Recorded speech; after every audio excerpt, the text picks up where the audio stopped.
I definitely felt that this man baby is inhuman and could definitely hurt somebody. It was definitely communicating with me by saying, Todd, I'm here. You may own the house, but I live here. When I leave the property, I say, whoever is with me, please stay here on the property. Do not follow me home.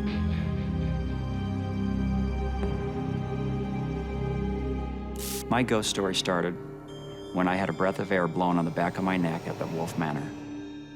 In 1995, I was looking for a location for a Halloween attraction in the Clovis, Fresno area. I ran across this location, and on the outside of the building, it said Clovis Convalescent Hospital. The house was built in the early 1920s, and soon after, Mrs. Townsend purchased the home to build it into the Clovis Sanitarium. So the mansion itself is the original Clovis Sanitarium. First of all, it's huge. The mansion is 8,000 square feet. It's 4 stories tall. It has a full basement and 3 stories up above. I was amazed, and I ended up purchasing the property and ran the Halloween attraction. Soon after, I myself started having experiences. During the Halloween attraction, we were getting ready to open.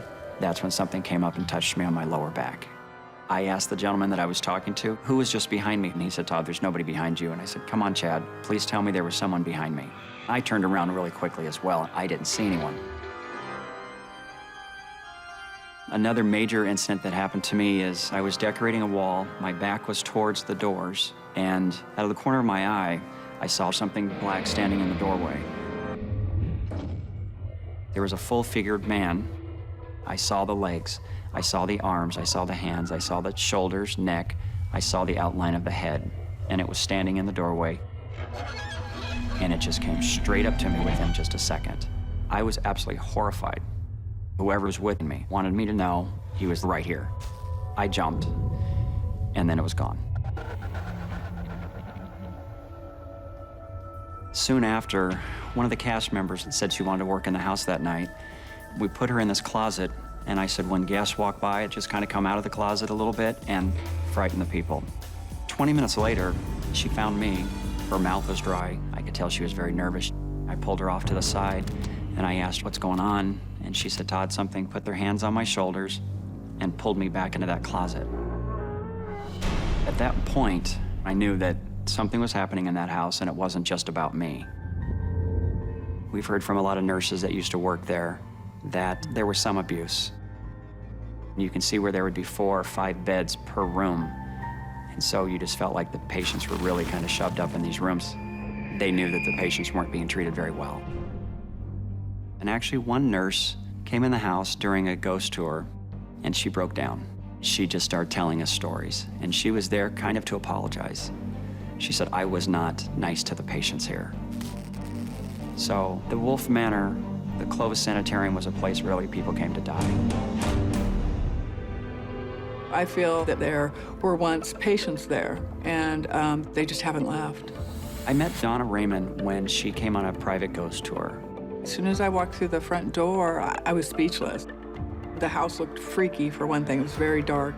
And then all these emotions came over me of sadness and despair and depression.